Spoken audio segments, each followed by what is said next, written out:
256 Color Display by Jerry Burianyk. Video art for the Bally Arcade, Astrocade. This program was published in 3 different places. It was originally published in the Cursor newsletter in the January-February 1981 issue on pages 86 and 87.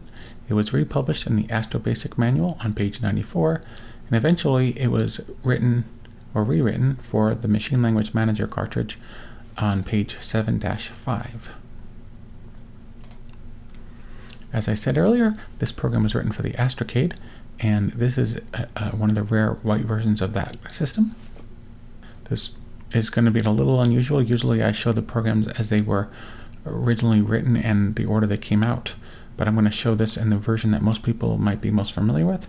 This is a pretty common program since it was reprinted in the AstroBASIC Manual. And here's the cover of that manual. And here is the program on page 94.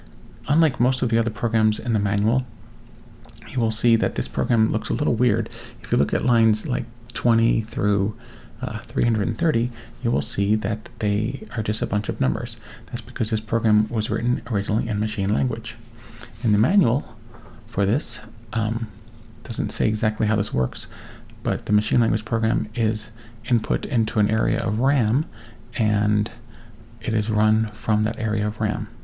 And the manual states, this program has especially delighted the average user as it appears to be impossible to accomplish such a thing with BallyBASIC. You will find out how good your television is as this program will push its color displaying capabilities to the limit. Thanks to the Basic Express newsletter for sharing this program with us. And although this program was first issued in Cursor, that newsletter went on to be called the Basic Express. I'm going to actually show you what the program looks like when it runs. The program is interactive, so you can control how many colors are displayed on the screen at once. But this is the screenshot with pretty much all of the colors displayed. This is from a video capture, and there's some screen tearing here, you can see that. But this is a good idea of how the program runs.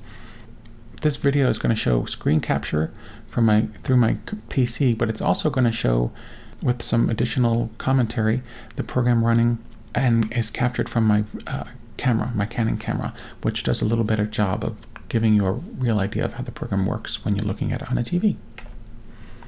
This is the cover of the Cursor newsletter for the January-February issue in which the program appeared on pages 86 here.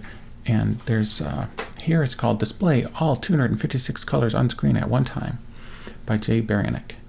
And it says, this program uses the P command to store a machine language program in the tape input buffer. The program was first written in the Z80 machine language, mnemonics, and then converted to hex opcodes. The hex was translated to decimal and subsequently poked into memory locations.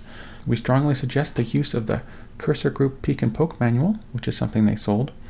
The 256 color program uses screen interrupts, which Brett Bilberry brilliantly pioneered with his Critter program in the October 1980 issue.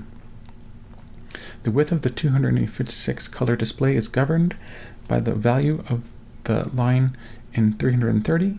And I would describe this more, but just enjoy the program when it's running.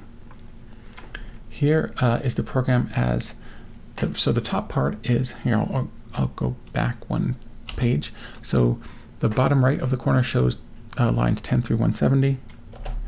Lines 180 through 520 are the top left corner of the screen, and in the bottom left and the very top right is the machine language listing for this program, and I've cut and pasted this into one page so you can look at it a little easier.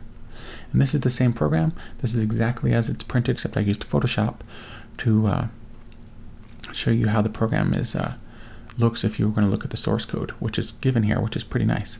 And under opcodes you'll see it says F3, and then D3, and then 3E, then 4E, and this is going to be input into the address in screen RAM of 20200, and those are all going to be, let's see, what's the best way to put it? So F3 and D9, the first 2 opcodes, are going to be input using a decimal number, and that decimal number, if we go back to the beginning here, let's go back to the program. The decimal number is going to be 9741. And I'm not going to explain how that works, but it does. And you can read the Peek and Poke manual to find out how they did that. Here is the cover of the user manual for the Machine Language Manager where the program was reprinted, and you'll see here that the program is slightly changed, but not by much. And if you were to program this in the Machine Language Manager, or input this into the Machine Language Manager, then you would see the program running as it does similarly on the Astrocade using Bally BASIC or AstroBASIC. Here is the program being, I guess not run, but this is the source code as loaded into PSPad, which is a front end that I use for the ZMAC assembler. And you can assemble this program if you want. You can't get it to run as a cartridge, but you can assemble it. This is the source code. This is the source code again, and this is how it looks if you were to look at it in Windows.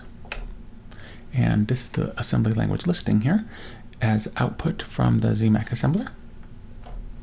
And this is a close-up of it, so you can see how it looks.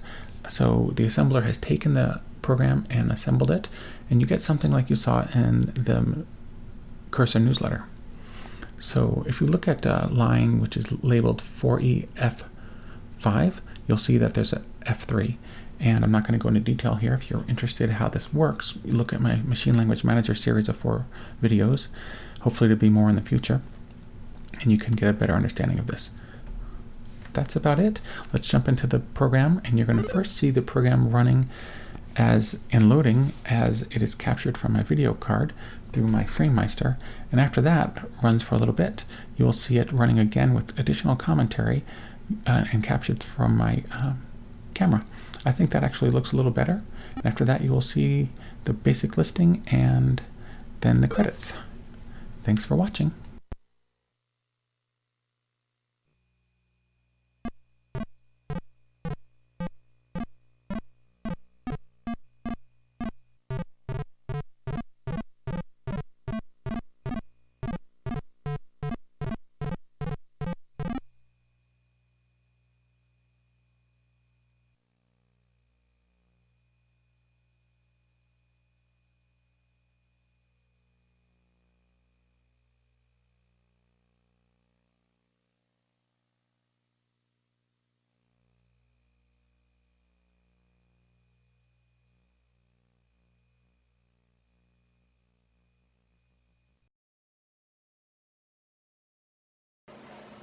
This is the 256K color program for the Bally Arcade. I'm actually taking this video with my Canon SX60 camera, and I'm going to run it from real hardware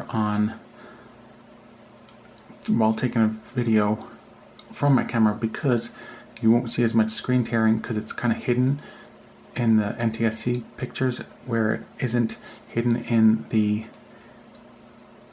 video capture, which I've already shown you, and I've explained a little bit of that before the film was started, or after the film was started in my overview. So this is the beginning of the listing. I'm going to type run now, and let's see what we get.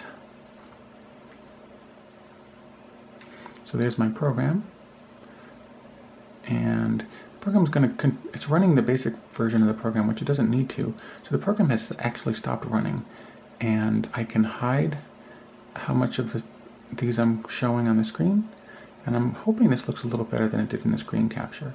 So this is, whether or not this is all 256 colors, I am not sure. It looks like many of them.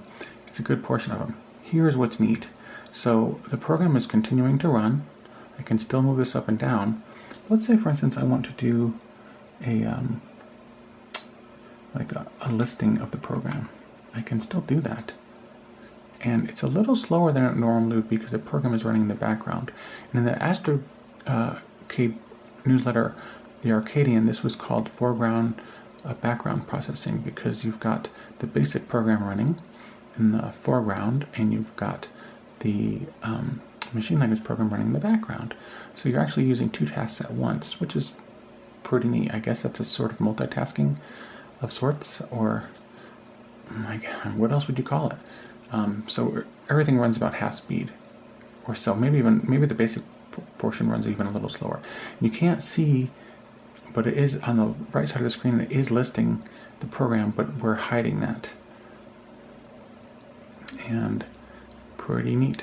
So The other thing that this has the advantage of doing is when right here at the very top, when I have barely anything showing for the multicolors, 256 colors on the screen at once, you will see and notice that I can move it up and down just like I could when the video capture.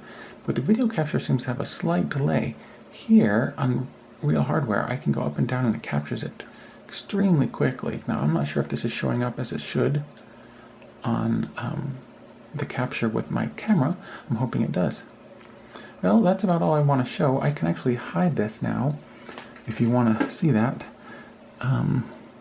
But I'm not going to show you that. You can move the left and right color boundary, which is set to the middle of the screen right now, which is why you can't see the right half of the BASIC program running. And I could change it to be all sorts of places, but I'm not going to do that. This is about this 256 color program. So, hope you've enjoyed the video.